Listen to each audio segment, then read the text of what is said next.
तो हेलो बच्चों, welcome back to hacker की पाठशाला। तो अभी तक 100 बुलेट शॉर्ट में हम लोग अपने 42 क्वेश्चंस लगा चुके हैं, जो कि फिजिक्स फर्स्ट के थे, फिजिक्स सेकंड के थे। तो फिजिक्स फर्स्ट में हमने 30 क्वेश्चन कंप्लीट किए। पिछली वीडियोस में हम लोग सेकंड पेपर को भी कंप्लीट करने शुरू कर दिए थे, जिसमें हम लोग 42 तक पहुंच गए थे, यानी 100 बुलेट शॉर्ट में अभी तक 42 क्वेश्चन लग चुके हैं। तो जो बच्चे नए हैं वो चैनल पर जाके पुराने लेक्चर्स को देखें और अपने चैप्टर्स को करें कंप्लीट। तो कुछ लेक्चर और होंगे, 1-2 लेक्चर के बाद हम लोग स्टार्ट करेंगे 2 से 3 नंबर वाले क्वेश्चन। तो अभी तक हम लोग 1 नंबर के सभी इंपॉर्टेंट क्वेश्चन लगा रहे हैं। तो चलिए स्टार्ट करते हैं आज की क्लास अगले क्वेश्चन से। तो बच्चों आगे अपने 43 नंबर क्वेश्चन पे क्या कह रहा है ये, परमाणु द्रव्यमान मात्रक यानी कि एएमयू क्या होता है और एक एएमयू में कितनी ऊर्जा होती है। तो ये भी बहुत ही ज्यादा इंपॉर्टेंट है और ये लॉन्ग क्वेश्चन के बारे में आपको बता दें इस। तो बच्चों आगे अपने क्वेश्चन नंबर 43 पे 43 क्वेश्चन नंबर हमसे क्या कह रहा है, परमाणु द्रव्यमान मात्रक यानी कि एएमयू क्या होता है। ठीक है, एएमयू यानी कि एटॉमिक मास यूनिट, एक एएमयू में कितनी ऊर्जा होती है। ये भी वेरी मोस्ट इंपॉर्टेंट है, 1 नंबर में इसका पूछ लेते हैं। ठीक है, तो लिखते हैं क्या होता है भाई। तो उत्तर में हमारा क्या आएगा,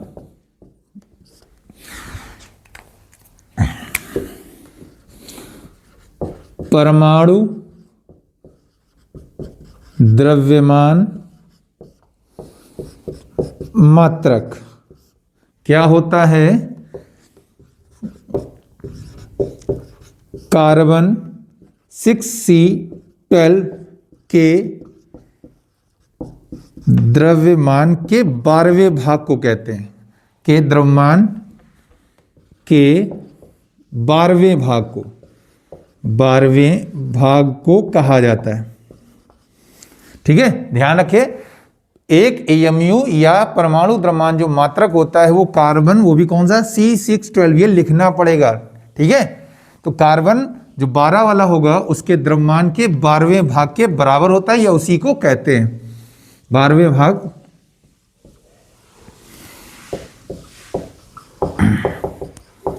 ठीक है, नोट कर लीजिए 1 नंबर में क्वेश्चन। तो इसमें 2 क्वेश्चन है। ठीक है, एक पूछा है कि एएमयू क्या होता है, तो ये हो गया आपका, अगर 1 नंबर में आएगा तो आधा इसका आधा इसका, अगर आपका 2 नंबर में तो 1 नंबर इसका 1 नंबर इसका।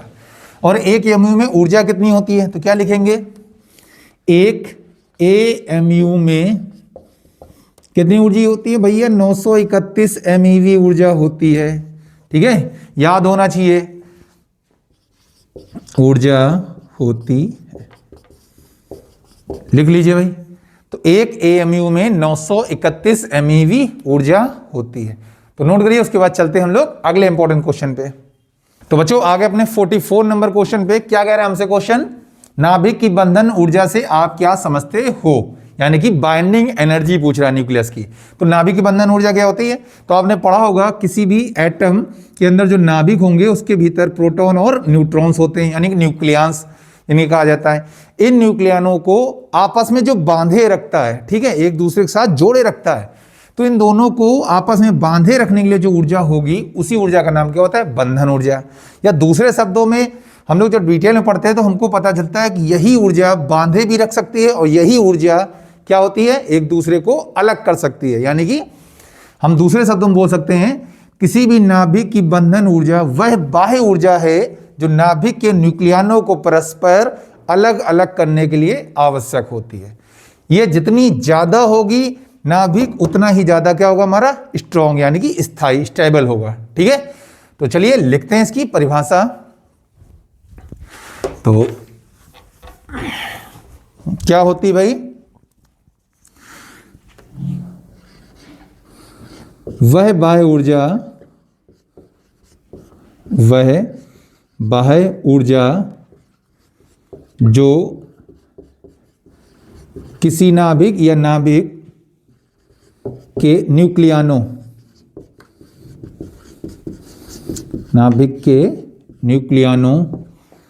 को परस्पर अलग अलग करने के लिए आवश्यक हो, अलग अलग करने के लिए आवश्यक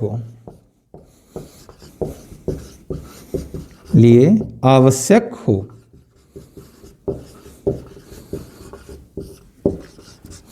क्या कहलाती है भाई? बंधन ऊर्जा। नाभिक की बंधन ऊर्जा कहलाती है, नाभिक की बंधन ऊर्जा कहलाती है।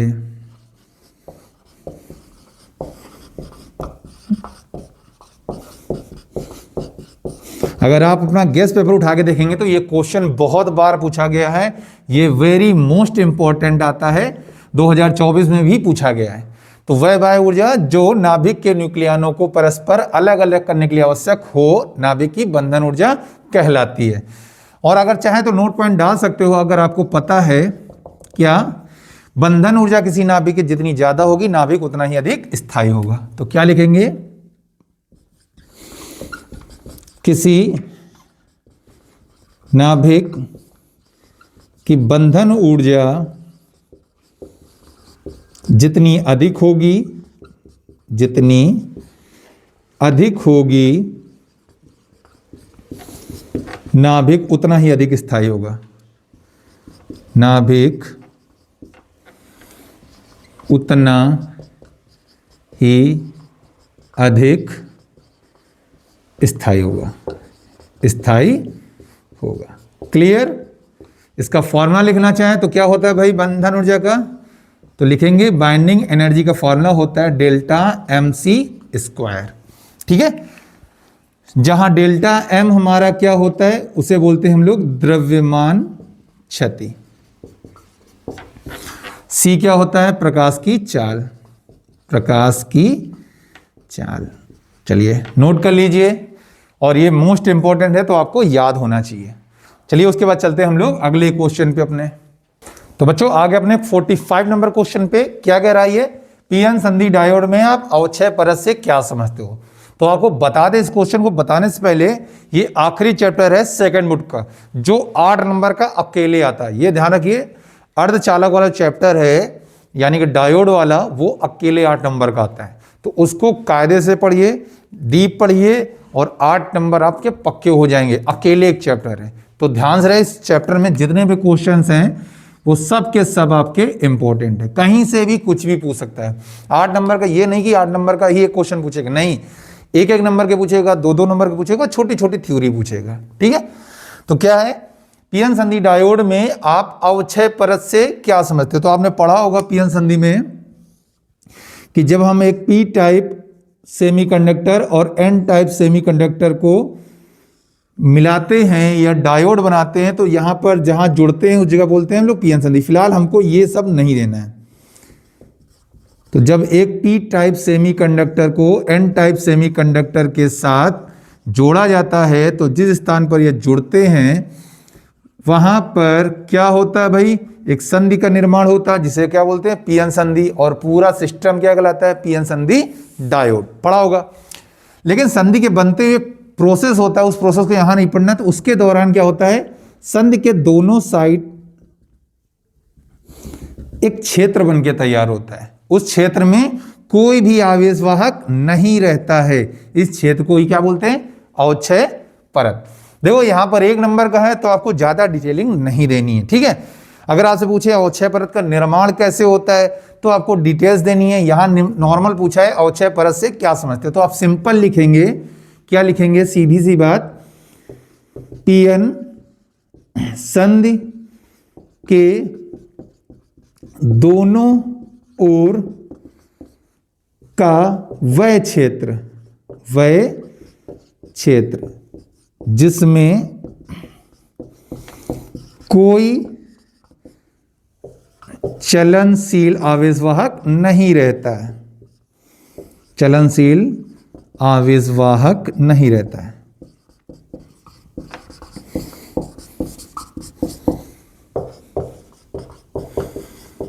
क्या कहलाता है हमारा, अवक्षय परत कहलाती है, अवक्षय परत कहलाती है। बस हो गया क्वेश्चन 1 नंबर का, क्लियर हो गया। ठीक है ना, इसकी चौड़ाई पूछी तो कुछ नहीं देना है, सिंपल 1 नंबर में जो पूछा लिख दिया। तो पीएन संधि डायोड के दोनों ओर का वह क्षेत्र जिसमें कोई चलनशील आवेशवाहक, अगर आप नहीं चलनशील लिख दिए, कोई भी आवेशवाहक नहीं रहता है, क्या कहलाता है, अवक्षय परत कहलाती है। ठीक है, नोट कर लीजिए क्वेश्चन। उसके बाद चलते हैं हम लोग अगले क्वेश्चन पे अपने। तो बच्चों आगे अपने क्वेश्चन नंबर 46 में क्या कह रहा है, पी टाइप तथा एन टाइप अर्धचालकों में आवेशवाहक कौन होता है? तो ये सिंपल सा क्वेश्चन है, इसका आंसर आपको याद होना चाहिए, पता भी होगा शायद। तो पी टाइप जितना पूछा बस उतना ही लिखना है। तो पी टाइप अर्धचालकों में भाई आवेशवाहक कौन होता है? आवेशवाहक कौन होता है भाई? कोटर होते हैं हमारे, कोटर तथा एन टाइप अर्धचालकों में आवेशवाहक क्या होते हैं भाई? इलेक्ट्रॉन्स होते हैं, इलेक्ट्रॉन होते हैं। बस हो गया, सिंपल सा क्वेश्चन, ज्यादा डिटेल में नहीं देना, जितना पूछा उतना लिख दिया। नोट कर लीजिए, उसके बाद हम लोग चलते हैं अपने अगले क्वेश्चन पे। तो बच्चों आगे अपने 47 नंबर क्वेश्चन पे क्या कह रहा है क्वेश्चन? विभव प्राचीर से आप क्या समझते हो? तो आपने पढ़ा होगा पीएन संधि डायोड, जिसमें आपको पता चला होगा अवक्षय परत, ठीक है। तो इस अवक्षय परत के सिरों के बीच जो विभवांतर होता है उसी को क्या कहा जाता है? विभव प्राचीर, ठीक है। तो सिंपल सा क्या लिखेंगे? पीएन संधि डायोड में अवक्षय परत के सिरों के बीच ठीक है के विभवांतर को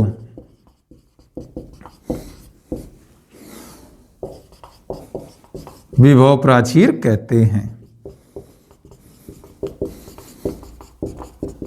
बस हो गया, सिंपल से बात है, ठीक है। जर्मेनियम का अगर होगा हमारा सेमीकंडक्टर तो हम लोग उसके लिए बताते हैं विभव प्राचीर जो है 0.3 वोल्ट होता है, सिलिकॉन के लिए 0.7 वोल्ट होता है। वो यहाँ नहीं पूछ रहा, हमसे सिंपल पूछा है, तो आपने पढ़ा होगा, बाकी डिटेल में अभी क्लास लेंगे जब लॉन्ग क्वेश्चन का तब बताएंगे। तो इधर हमारे कोटर होते हैं बहुसंख्यक वाहक, इधर हमारे इलेक्ट्रॉन्स होते हैं बहुसंख्यक वाहक। ये एक अवक्षय परत का निर्माण करते हैं जिसमें एक फील्ड बनती है जिसकी दिशा होती है एन से कहाँ बेटा? पी की ओर। इसको बोलते हैं आंतरिक वैद्युत क्षेत्र, यानी कि यहाँ पर होता है उच्च वोल्टेज, यहाँ पर क्या होता है हमारा? Lower voltage. तो इनके बीच जो हमारा डिफरेंस आएगा, पोटेंशियल डिफरेंस यानी कि विभवांतर, उसी को क्या बोलते हैं? विभव प्राचीर। ये अभी यहाँ पे आपको ध्यान नहीं देना है, आपको सिंपल से क्वेश्चन लेके चल रहे हैं। तो पीएन संधि डायोड में अवक्षय परत के सिरों के बीच जो विभवांतर उत्पन्न होता है, सिरों के बीच, यहाँ पे उत्पन्न भी लगा सकते हैं, उत्पन्न विभवांतर को विभव प्राचीर कहते हैं। नोट कर लीजिए, उसके बाद चलते हैं आखिरी क्वेश्चन पे। तो बच्चों आगे अपने 48 नंबर क्वेश्चन यानी कि आखिरी क्वेश्चन पे ये क्या कह रहा है क्वेश्चन हमसे? पीएन संधि डायोड का अग्र अभिनत यानी कि फॉरवर्ड बायसिंग और उत्क्रम अभिनत यानी कि रिवर्स बायसिंग का आरेख बनाना है। तो चलिए बनाते हैं। भाई आपको पता होगा पीएन संधि डायोड का पहले तो सिंबल, तो सिंबल आपको याद होगा, ये क्या होता है हमारा? पीएन संधि, ठीक है। जहां पर अगर आप ऐसे समझना चाहें तो ये समझिए कि ये आपका हो गया P और यहां पर ये क्या होता है हमारा? N। दोनों जहां पे मिलेगी वो बनता है पीएन जंक्शन। तो इस तरह का सिंबल होता है, तो इसको ऐसे बनाया जाता है, ठीक है। जिसमें ये P होता है, ये हमारा क्या होता है? हमारा N क्षेत्र। क्लियर? तो चलिए हमको परिपथ आरेख खींचना था, तो आरेख खींचते हैं। तो ये हमारा डायोड हो गया, हम यहां पर दो बना लेते हैं क्योंकि दो पूछे उसने, एक अग्र और एक उत्क्रम। तो ये हो गई हमारी पीएन संधि। अब देखिए ध्यान से, अब अग्र अभिनत में याद रखिए बैटरी का, इसका जो प्लस सिरा होगा बैटरी का वो पी से जोड़ना है, तो हमको पहले एक बैटरी लेनी है, ठीक है। एक बैटरी लेंगे, इसका प्लस सिरा अगर हम प्लस से जोड़ देंगे यानी कि धन सिरा जो है बैटरी का वो पी से जुड़ेगा, और एन सिरा अगर माइनस से जुड़ेगा तो ये कहलाएगा हमारा अग्र अभिनत। क्या कहलाएगा हमारा? अग्र अभिनत। सिंपल सी बात है, ठीक है। धारा इसमें आगे की ओर चलेगी इधर, ठीक है। इसको क्या बोलते हैं भाई? अगर हम लोग उल्टा कर दें उसका ध्यान रखिए, P प्लस से अग्र बनेगा, P माइनस से उत्क्रम बनेगा। तो यहां पर आपको वही बैटरी लेनी है, लेकिन ध्यान दें इस बार माइनस वाला होगा। तो ये हो गया प्लस माइनस प्लस। चलिए ये माइनस वाला हमारा जुड़ गया P से, प्लस वाला जुड़ गया N से। क्लियर? तो ये हो गया हमारा प्लस सिरा, ये क्या हो गया हमारा माइनस सिरा। तो ये बन जाएगा हमारा उत्क्रम। सिंपल सी बात है। उन्होंने केवल आरेख पूछा है, कुछ नहीं पूछा, तो आपको केवल आरेख ही बनाना है। ठीक है, तो क्या लिखेंगे हम लोग? अगर हम लोग सीधी सी बात है, P को, ये हो गया हमारा P, ये हो गया हमारा N, ये है P और ये N। P जुड़ेगा बैटरी के प्लस से, N जुड़ेगा माइनस से तो अग्र, P जुड़ेगा माइनस से, N जुड़ेगा प्लस से तो उत्क्रम। ठीक है, बाकी न्यूमेरिकल में ध्यान रखेंगे, अग्र में धारा पास होगी, ठीक है, यहां से संधि से धारा जाएगी और उत्क्रम में धारा नहीं जाती है। तो नोट कर लीजिए। उसके बाद अब हम लोग क्या चलेंगे, ये 6 आउट कंप्लीट हो गए हैं। लगभग 1 नंबर के क्वेश्चन हम लोगों ने फर्स्ट पेपर और सेकंड पेपर से थोड़े बहुत कर लिए हैं। ठीक है, लगभग थोड़े बहुत क्या 48 क्वेश्चन लगभग कर लिए हैं।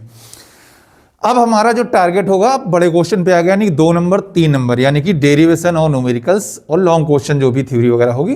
तो अगली क्लास में हम लोग चलेंगे लॉन्ग क्वेश्चन इनकी, यानी कि जो आपके 2 नंबर के क्वेश्चन आएंगे, 3 नंबर के आएंगे, और उसमें ही डिस्कस करेंगे हम लोग 5 नंबर के, क्योंकि 100 बुलेट शॉट में हमको सब कुछ कंप्लीट करके चलाना है। ठीक है, तो चलिए बच्चों मिलते हैं अगली क्लास में, तब तक लिए जय हिंद।